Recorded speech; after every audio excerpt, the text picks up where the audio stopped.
Hello. What's up, Aaron? How are you? Hey, good. How are you, Jackson? I'm doing well. Good. Thanks for asking. Um, Put that away. I was about to call you, but you You're found the good. link, so I, awesome. I did. Sorry, I couldn't remember which email I'd sent it to. I That's found all it. good. All good. Let me update this for you. So, Aaron Tucker, and let's see here. One more thing. Founder or CEO? Uh-huh. Both? Remind me. Both? Yeah. Okay. Is there a preference in terms of underneath your name? You can just do CEO. That's fine. CEO is fine. Perfect. Let me put that on there. CEO. And let's see here. FW. Let me go to your website one more time and Forward Family, correct? All spelled out. Yeah, Forward Family Services. Forward Family Services. How does that look right below your name? Great. Awesome. Where are you based out of? I'm in Fresno, California. Awesome. Very good. And we're gonna do a pre-show recording, so that means that this is kind of a unique style. We actually record some behind-the-scenes segments during this, Oh, and cool. then based on the conversation, based on the quality of guests we have on, we decide whether we're going to move to the next level or not. Okay. And in your case, you're already approved, unless you turn into like a really big jerk within the next 10 minutes. I hope I don't do that. I don't see that happening. Okay. So sometimes I have to withhold that remark and find that out the hard way. Um, so, do you have any questions for me before we dive in and I ask you about to tell me about your vision? No, no, we can get going. That's fine. I'm ready. Perfect. Awesome. Then I'll start by coughing and Very then good. reading the submission that you sent in and pull this one other thing up. We'll be good to go. All right, Aaron Tucker, CEO of Forward Family Services. All right, to be the leading pioneer in the human services and family entertainment industries by providing the most comprehensive and uplifting services to individuals and families and expanding our presence from one community to the next. Our vision will be impactful because we are taking a fresh, unique approach to services that nearly everyone utilizes. Aaron has 10 years experience of successfully leading teams of 300 plus people and has also invested heavily in multi-unit apartments. Perfect. All right. Aaron Tucker, founder and CEO of Ford Family Services. Tell me about your vision. Yeah, so we are located in Fresno and Clovis, California, which is right in the center of California, for those that maybe don't know. Um, but our vision really is Forward serves families with behavioral and mental health challenges. Specifically, we actually started by serving families with kiddos on the spectrum with autism. Mhm. And we started working with about 30 to 35 families. We launched the company during COVID. So you can imagine we had a plan. Intentionally? Like We y'all had planned that because of COVID or it was happened and COVID happened? yeah, that one. Oh my. So like we had a plan, you know, got everything launched and then COVID, like right after. Wow. So obviously our plan had to change a lot, just like everyone else's plan. And but you know, many other service providers in the behavioral mental health space were shuttering. We did not feel that was the best course of action. We decided to stay open, and we were as an extension of the healthcare industry, a necessary service for families where we were able to do that, and our families were very grateful. And where others were closing and trying telehealth or just kind of waiting it out altogether, we were kind of more bold and just stuck in the trenches, and our families were like literally in tears, grateful for that we were serving.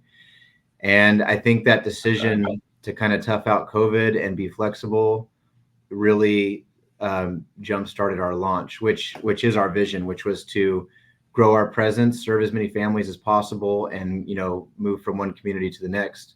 So serving Fresno, moved to Clovis, and we've gone from 35 kiddos that we serve with ASD to now we serve about a little over 150 families, Wow. kiddos with ASD.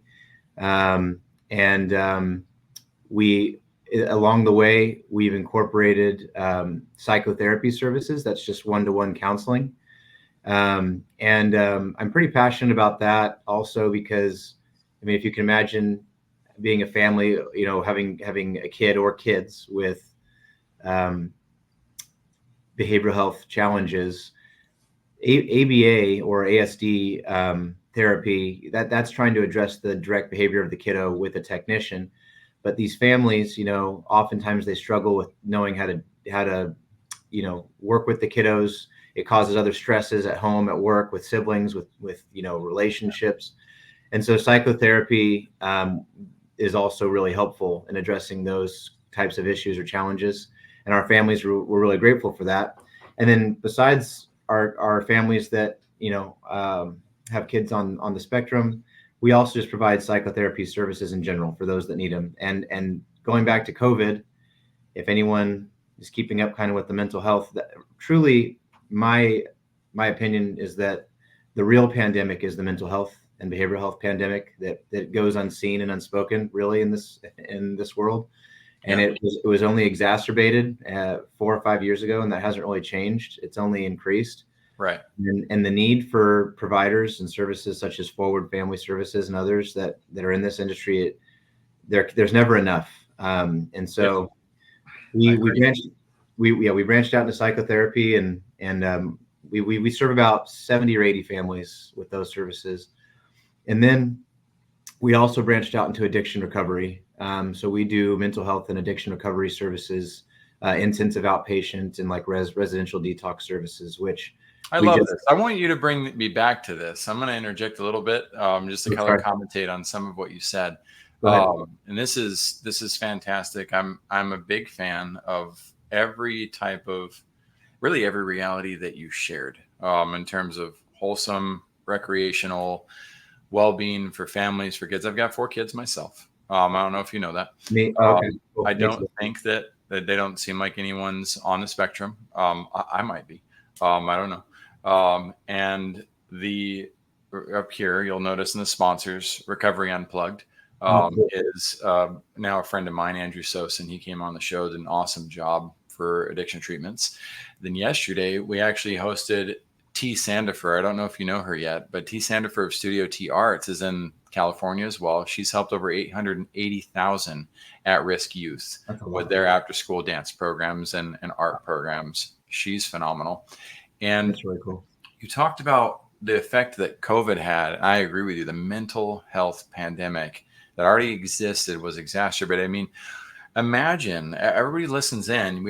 I bet most of you have considered this to some degree or fashion, but what happens when you take a child and you plug their ears with headphones, you muzzle their mouth with a mask, and you put sunglasses on them, and you throw a hoodie over their head? And that's how they spend the majority of their time. What would that do to a human being? I couldn't imagine that. 100 years ago, nobody could have imagined doing that to a human being. And we just went through that as a world. So yes, there's a lot of opportunity for recovery, and we have a lot of great resources out there to help make that happen, thanks to people like you. So as you get ready to dive into, we can certainly talk about the recovery program as well, but where did this massive vision come from, Aaron? Yeah. So I had worked for going on 15 years in the, just in the corporate, grind of America. I think like anyone else or many other people are used to. Had a lot of good experiences, really gained a lot of valuable experience, things that I would do, things I wouldn't do. But I learned, I think throughout the course of my career, that I found the most fulfillment helping families. serving families, like true services, not just, pumping out widgets, so to speak, and just selling them, I guess. And Yep. so for me, there came a time where, I'd kind of risen in the ranks of my career. I think, like you, I have kids, and you start to kind of take a step back. Where am I going? Am I going in a way that I can be the dad I want to be to them, while also, not just being a provider, but providing like on my terms, and like really doing something that's fulfilling for me and also allows me time with them. And I had just moved back home to Fresno, and kind of reconnected with my brother. Not that we always talk on the phone, but reconnected now in person, right? Right. And he had been in mental health and addiction recovery, and I just kind of started getting the lay of the land a little more of that space. And just through my own research and networking, it became apparent that there were some real needs, especially here in Fresno. We're a very agriculturally small business dominated community, meaning like Yep. attorneys, accountants, farming in general. So whether it's farming equipment, actual production of fruit and vegetables and stuff. But behavioral mental health services here is really limited, and those resources. And so reconnecting with him, and then also like my own family's experience, we have a lot of you could say personal experience with behavioral mental health challenges. And I had some skill sets, financially, in terms of my background with auditing and healthcare and whatnot, things I've been involved with, where things just kind of culminated to like, hey, with coming home, this is what I want to do. I want to help families with these kind of challenges, and I want to build a company that's going to serve those needs. And I want to do it comprehensively. I don't want to just like etch out, only one thing. Some companies do that. I wanted to kind of build a team of professionals that could address various mental and behavioral health challenges. So I think it kind of, to circle back to your question, I think me kind of getting fatigued on the typical corporate grind. I've always had that entrepreneurial spirit, kind of coming to terms with a combination of coming home, getting the lay of the land, looking at what the opportunity is, what I'm passionate about, and kind of looking really hashing out all those things. I landed on behavioral and mental health, and that this is where my passion is, and that I've got some real talents and capabilities that I could work with here. And then Awesome. where COVID felt like really terrible timing at first, like, oh shoot, this is maybe really bad timing. It actually ended up being perfect timing, which is pretty awesome. So that's amazing. Yeah, it's evident that it gave you some resiliency opportunities, and some opportunities to look at things from a new angle. The same thing happened back to Recovery Unplugged with them. They were shut down, so to speak, in their 5 original locations. They also now have an online virtual program of what they did. They would not have created that had the COVID experience not happened. And so now they have the ability to serve nationwide, possibly even worldwide. I haven't experimented with that yet, because I like to dabble in what they're up to. The back to your point regarding your brother and you, and your story. I just love that you went out, you gained new skill sets in life. You had a child or children, and you started to see the opportunity to really optimize dadhood, right? Jump into fatherhood with even more intentionality. Now, a lot of people see that and they don't do that. You did.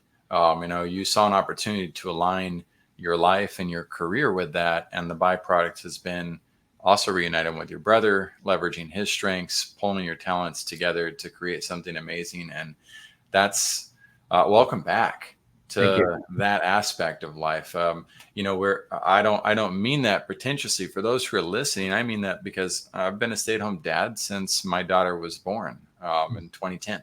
And that was a very intentional choice. We made a lot of sacrifices to make that happen. And I would never take it back. Like the chance to be there from day one was, it's again, one of those things where it doesn't matter what challenge I've been through, that led to probably the best blessings in my life.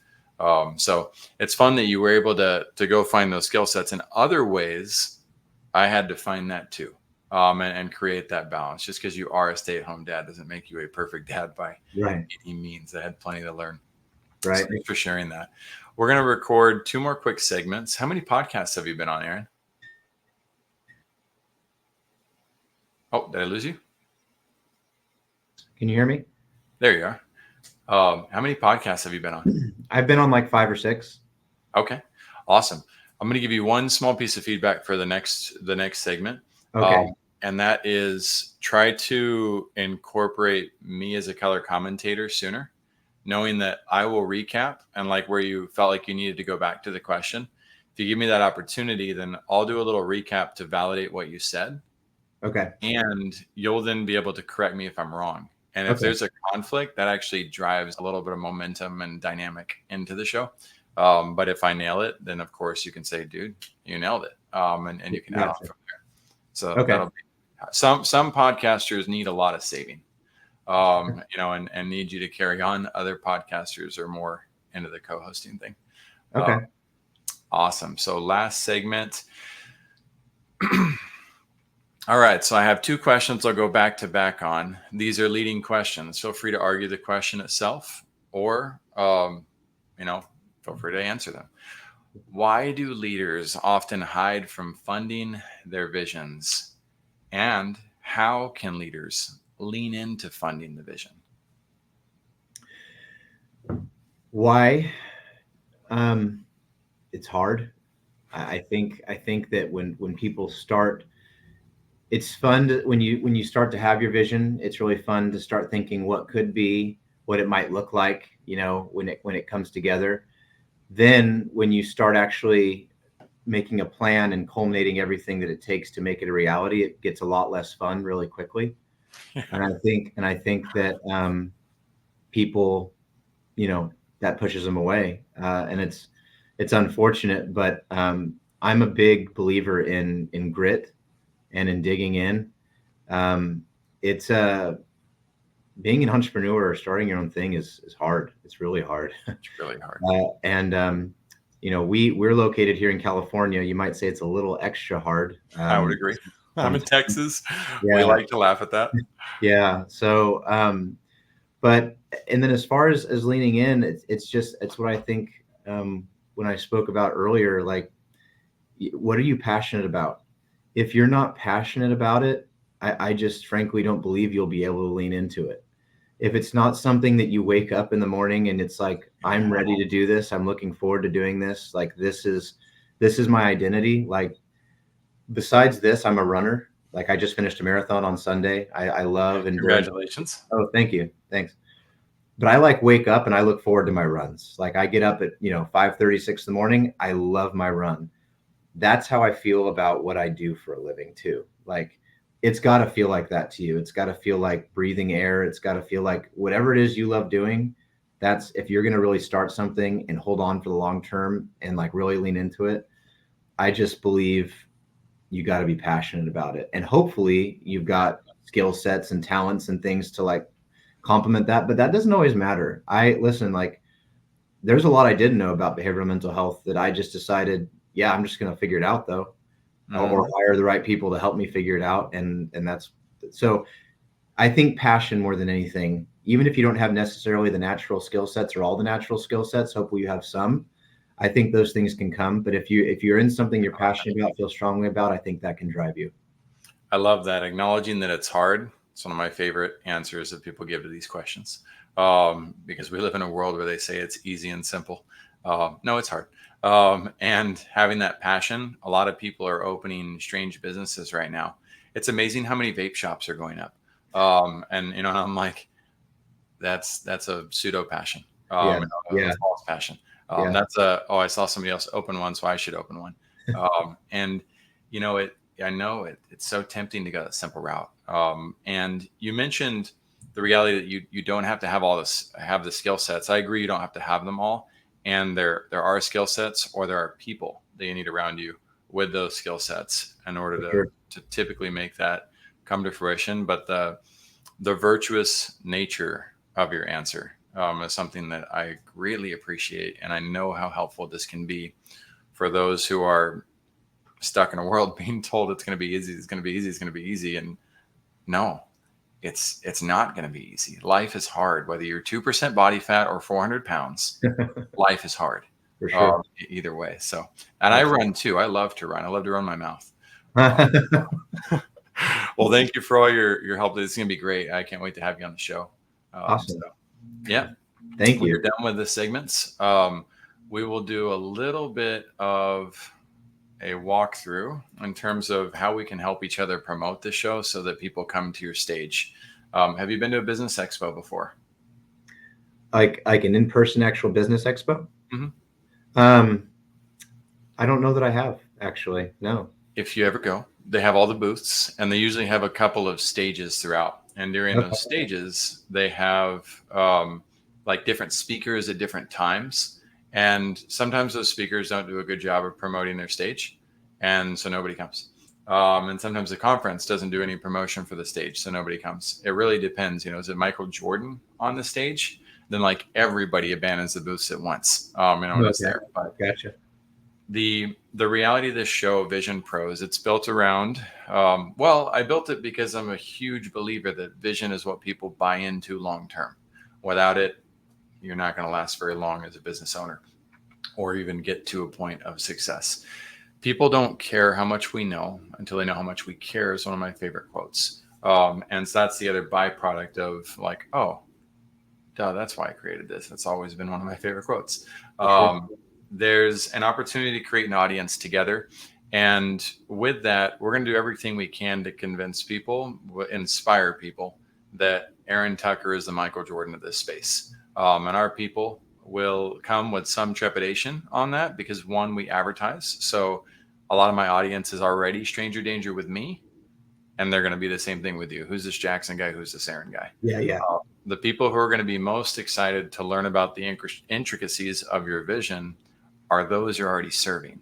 And it can allow them to, spread the word too and say, oh, cool. Yeah, I'm glad I got to learn about how this started. I'm going to share that with so-and-so.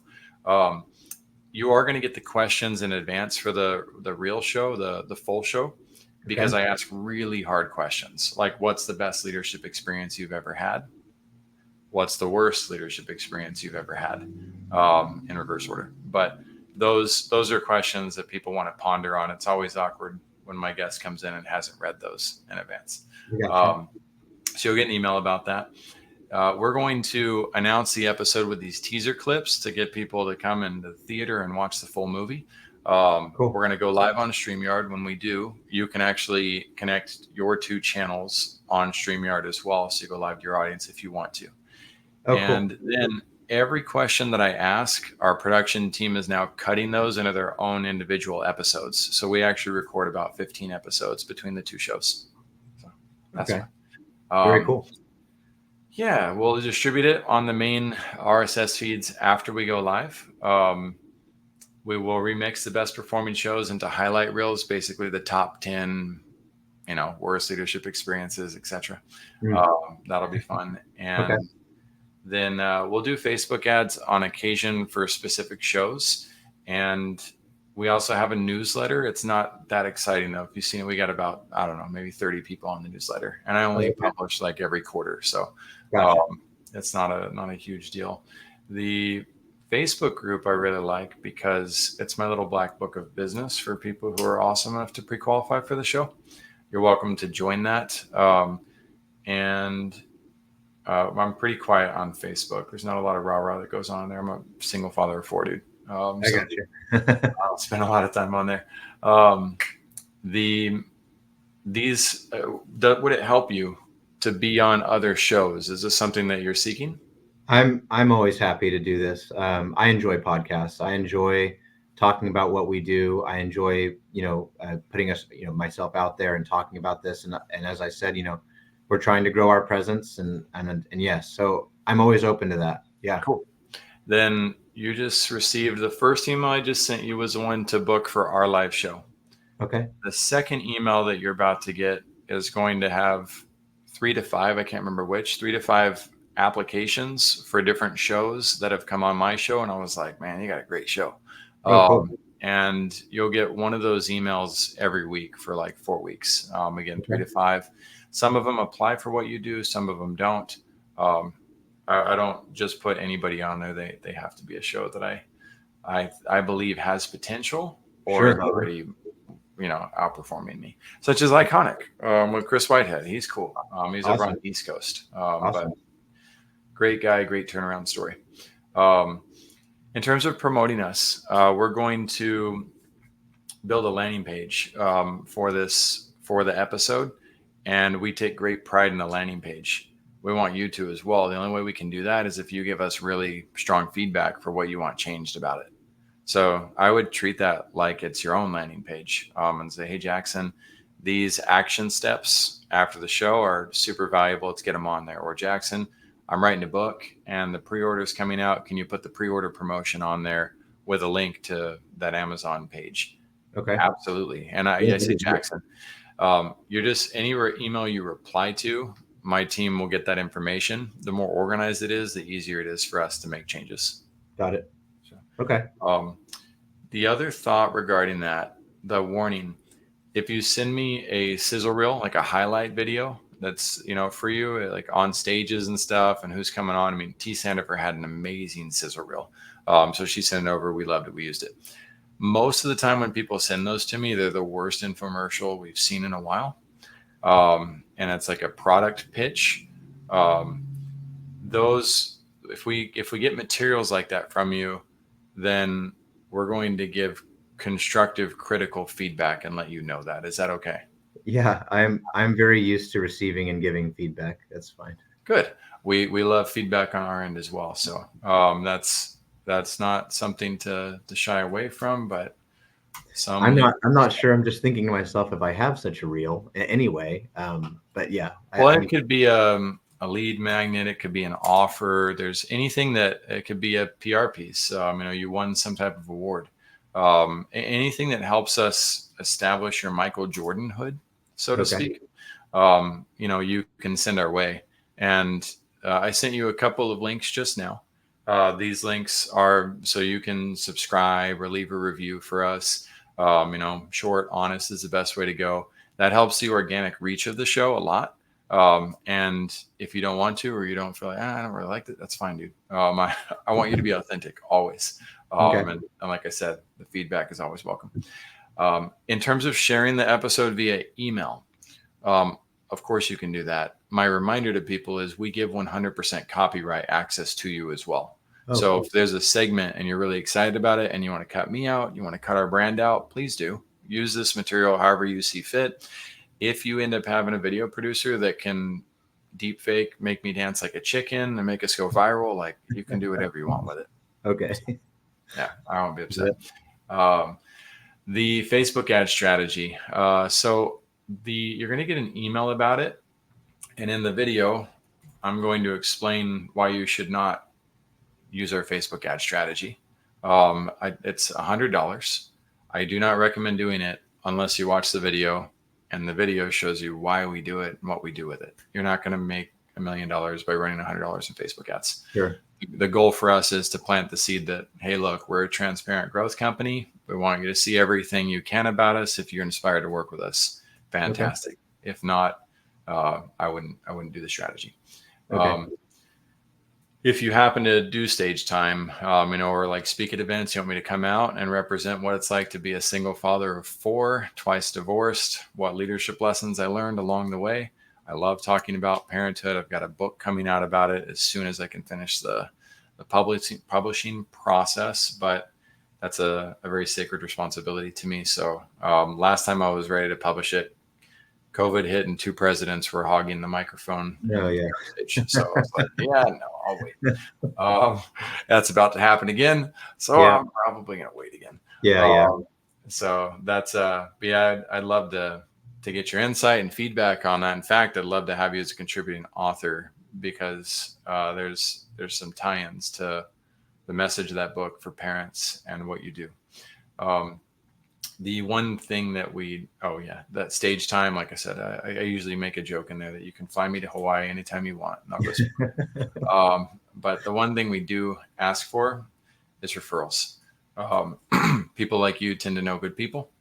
Sure. And So this framework, though, really helps. A lot of people will introduce me to somebody and they'll say, John, meet Jackson, Jackson, meet John. You guys take it from here. And John comes in with sword and shield. Hmm. Who, and he doesn't act, hey, Jackson, how can I help you? And then I have to pitch John. And John doesn't want pitched. So then he feels awkward. And then I feel awkward. Right. But if there's some context for, hey, I'm recommending you as a leader. I just wanted this podcast. Here's where I submitted my form. Hint, hint. If you guys, if you want to be on the show, awesome. Then I can just respond and say, hey, John, it'd be great to meet you. And then our emails are done and John can choose to move forward or not. So yeah. Okay. Got it. Any final questions for me? And I'm over by a minute. Thanks for the extra. You're fine. The only thing I just would add, it might have seemed a little random when you read the vision, and I didn't get to it as in our discussion is, so we have a behavioral mental health business, and then my partner and I also have just opened a family entertainment center, and we have experience in that industry.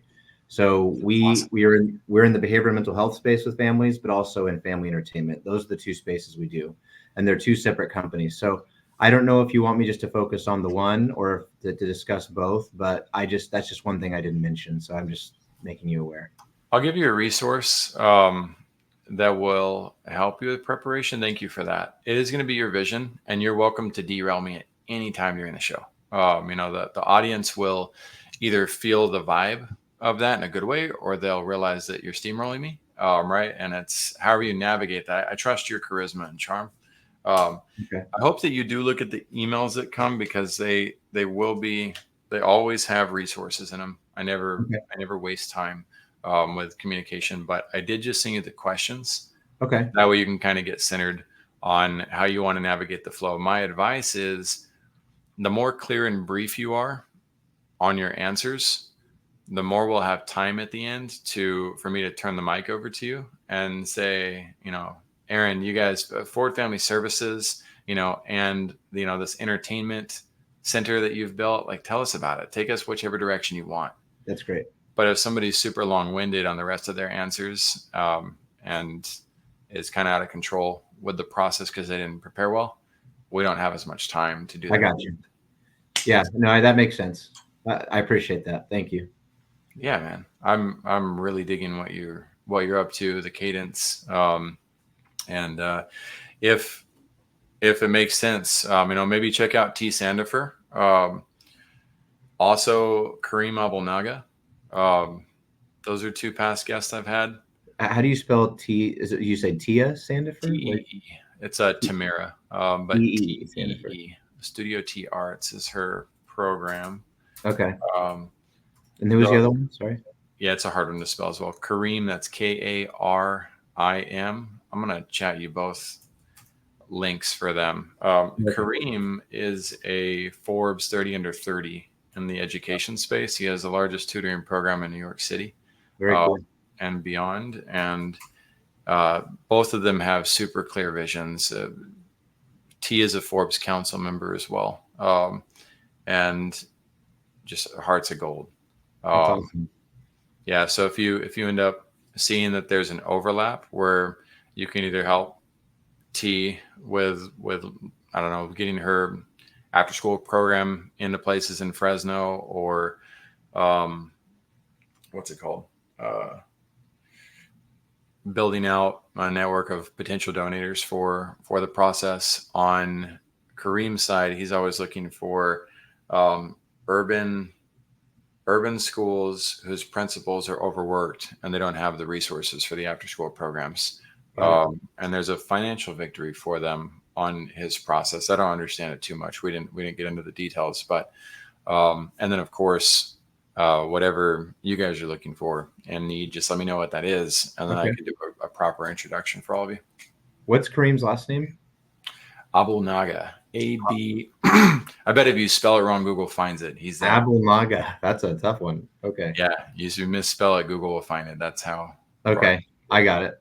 So cool. I made note of those too. By the way, he's got a great TED Talk. Awesome. No, I made note of those, so I'll check them out. Yeah. And then, like I said, just reply to any email. I'll drop you my cell. If you need anything, just reach out. Cool. Hey, thanks, Jackson. I appreciate it. Great to meet you, man. Yeah, nice to meet you. We'll be in touch.